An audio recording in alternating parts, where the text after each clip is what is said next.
다음 이제 넘겨주시면 이제 이거는 이제 올해 했던 바로 어리에 합격했던 정말 너무나 석세스한 스토리였기 때문에 이제 발표를 미리 해드리는 것이고요. 기본적으로 저희가 웨비나에서 공개했던 아이빌리그 작품들 보여드리겠습니다. 오늘 이제 제가 간단하게 소개해드릴 목차는 이제 처음에 아이비리그, 그 다음에 이제 아이비리그 포트폴리오 예시들과 간단한 이제 학교의 특성들,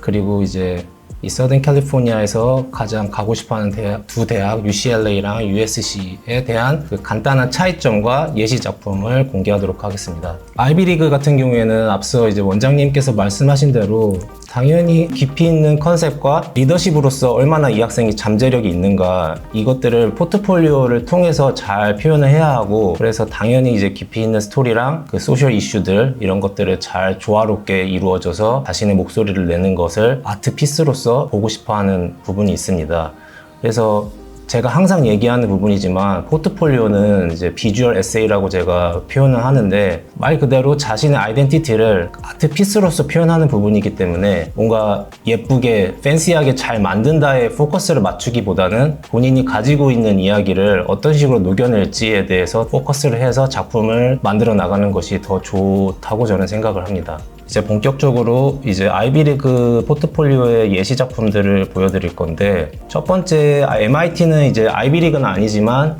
아이비리그에 상응하는 탑스쿨 중에 하나라서 포함을 시켰고요. MIT는 뭐 다들 아시다시피 스템에 강한 학교고 이공계 학교로서 최고의 학교이기 때문에 그런 테크놀로지나 그런 뭐 쉽게 말해서 스템의 관심도에 대한 부분들, 이런 것들이 작품에 잘 녹아들면 당연히 굉장히 좋아한다고 저는 생각을 하고, 실제로 합격한 학생들의 작품들도 그런 부분들을 잘 작품에 녹여낸 학생들의 합격률이 좋았고요.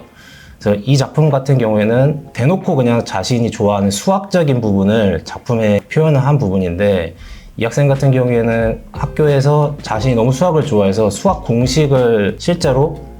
만들어낸 학생인데, 그 자신이 만들어낸 수학 공식을 피지컬적으로 작동이 된다면 어떻게 생겼을까라는 상상력에서 출발을 해서 이 작품을 들어갔어요. 그래서 굉장히 이런 기어라든지 이런 메카니컬 디테일들이 굉장히 많이 섞여 있고, 자신이 만들어낸 수학 공식을 이런 식으로 비주얼리 아트피스로 트랜슬레이트 하는 작업 자체가 굉장히 저는 재미있었고, 근데 너무나도 자연스럽게 MIT가 선호하는 그런 스토리와 비주얼이 모두 다 담긴 작품이라고 생각을 해서 대표 작품 중에 하나로 꼽았습니다. 이제 그 다음은 이제 브라운 유니버시티인데요. 브라운에서 제가 특이하게 생각했던 부분은 이제 조금 실험적이면서도 학제 간의 작업이 이루어지는 것을 좋아해요. 쉽게 말해서 보통 이제 학생들이 전통적인 아트피스를 하는데 그거를 뛰어넘어서 다른 학문을 아트와 접목하는 그런 것들을 굉장히 좋아하는데, 이 학생 같은 경우에는 의학 부분을 아트와 조화롭게 섞어서 피스를 하고 싶어 했고, 실제로 이제 하이스쿨에서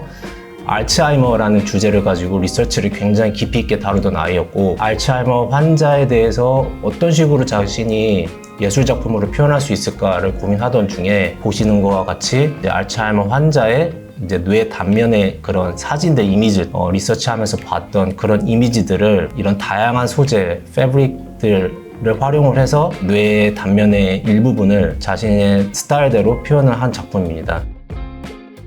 이 작품 또한 스케일도 굉장히 컸고 재료 자체도 굉장히 과감하게 활용을 했고, 자신이 표현하려고 했던 그 환자의 모습을 좀 징그러울 수도 있으면서도 굉장히 또 알씨한 느낌으로 잘 표현한 부분이 있어서 저는 굉장히 높은 점수를 주고 싶었고, 그래서 이 대표 예시 작품 중에 하나로 꼽았습니다.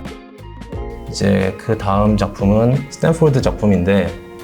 이제 스탠포드 같은 경우에는 제가 알기로는 굉장히 스탠포드는 범상치 않은 학생을 선호하고 일반적이지 않고 굉장히 작성과 창의성이 드러나길 굉장히 원하고, 이 학생 같은 경우에도 MIT 학생이랑 비슷하게 이 학생도 스템 쪽에 굉장히 강점이 있는 학생이었는데, 자신의 방을 그런 수학적인 요소를 활용해서 어떻게 표현할지를 고민을 하다가 이제 자신의 방에 그런 공간을 뭔가 패턴 도식화하는 작업을 거쳐서 그걸 실제로 스케치로 디자인을 하고 실제로 하나하나 다 엮어서 이런 식으로 쿠션 주변에 자신의 공간 자체를 표현하는 식으로 진행을 하였습니다. 이런 공간 디자인이 들어간 이 작품 또한 저는 굉장히 재미있었고 굉장히 색다르다라고 느꼈기 때문에 스탠포드와 굉장히 어울리는 작품 중에 하나다라고 느껴서 대표 작품 중에 하나로 선정을 하였습니다. 네, 이제 IB 마지막 학교인데요. 맨 처음에 이제 저희 2025년 코넬 합격생 작품 보여드렸지만 이전에 저희 코넬에 합격한 학생의 작품인데 이 작품 같은 경우에는 조금 더 결이 다르고 코넬 같은 경우에는 물론 학교가 무조건 작품을 이런 스타일로 해야 된다라고 딱 정해놓고 합격생을 뽑는 건 아니지만 그래도 선호하는 부분이 있다고 저는 믿고 있거든요. 그래서 코넬 같은 경우에는 소셜 이슈적인 부분을 다루는 것을 굉장히 앞서 말한 것처럼 그 리더십 있는 인재상 중에 하나라고 생각을 하고 그 부분에 대해서 어떻게 독특한 관점으로 그런 이슈들에 대해서 바라보고 재해석하는지 이런 것들이 작품에 녹아있는 것을 굉장히 재밌게 보고 선호하기 때문에 그래서 이 작품 같은 경우에는 그 당시 좀 저희가 코로나로 굉장히 힘들었을 때 자신이 느꼈던 갑갑한 심정을 예술 작품으로 표현을 한 건데 또 한 가지 독특한 점은 그냥 일반적인 트래디셔널한 예술 작품이 아니라 좀 이런 패션 디자인적인 요소를 같이 녹여내서 뭔가 좀 디테일적인 부분을 설명을 하자면 이런 아웃도어 웨어에 들어가 있는 부츠라든지 그런 트레이닝 수트, 신발들 그리고 아웃도어에서 사용하는 그런 벨트들을 이제 적극적으로 이 패션 요소에 활용을 해서 자신이 나가지 못하고 안에 갇혀있는 그런 자신의 느낌을 조금 더 이런 메타포를 활용을 해서 굉장히 좀 강렬하게 컨셉을 표현을 했다. 그래서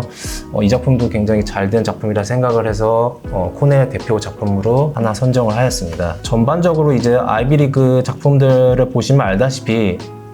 기본적으로 이제 이 학생 아이덴티티가 잘 나타나야 돼요. 네, 그 학생이 좋아하는 거 집중해서 리서치했던 부분들 이런 것들이 자연스럽게 작품에 녹아 있는 거는 기본적으로 깔려 있어야 되고 이제 거기서 학교마다 선호하는 그런 특징들이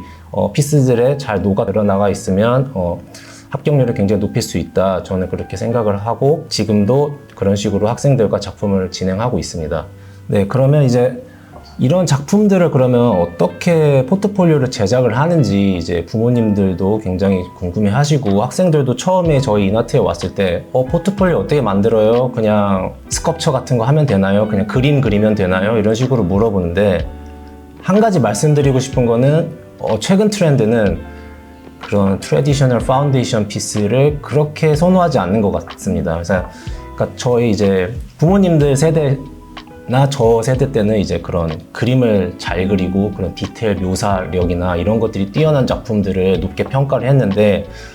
요즘 같은 경우에는 그런 피스보다는 인스톨레이션이나 뭐 디지털 미디어를 통해서 자신의 컨셉을 적극적으로 표현하는 작품을 좀 더 선호한다고 저는 생각을 하고 그러면 그런 인스톨레이션이나 믹스미디어 피스를 어떻게 제작을 하는지 오늘은 간단하게 제가 설명을 해드리자면 일단 처음에는 당연히 컨셉과 스토리텔링을 어떻게 자기가 풀어나갈 것인지에 대해서 고민을 해야 됩니다. 제가 계속 강조했던 것처럼 자신이 관심 있어 하고 자신의 강점이 어떤 것인지에 대해서 생각을 한 다음에 그런 것들을 어떤 컨셉으로 풀어나갈지 그런 스토리 라인들을 브레인스톰을 하고 이제 그것을 기반으로 이제 비주얼 리서치를 당연히 해야겠죠. 그래서 비주얼 리서치를 해서 이제 자신이 원하는 인스퍼레이션 이미지가 정해지면 이제 그것을 토대로 이제 본격적으로 이제 작품 제작에 들어갑니다. 그래서 작품 제작이 들어가고 계속 그 제작 과정에 있어서 선생님들의 피드백이 들어갈 거고 검토를 하면서 자신의 작품에 자신의 스토리가 잘 녹아들었는지 그런 것들을 계속 점검을 해서 이 정도면은 굉장히 클리어하다라고 느껴지면은 이제 마지막 단계 당연히 이제 촬영 그리고 디지털 에디팅에 들어갑니다. 저 같은 경우에는 특별하게 이 마지막 단계를 굉장히 중요하게 생각을 하고 어쨌든 최근에 모든 학교들이 포트폴리오를 온라인으로 맞기 때문에 업로드를 하는 형식이기 때문에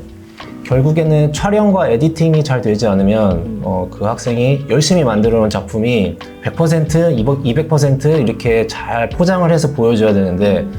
그걸 그냥 대충 찍어서 하면은 너무 공들인 시간이 아깝기 때문에 이 마지막은 굉장히 중요하다고 저는 생각을 하고 공을 들여서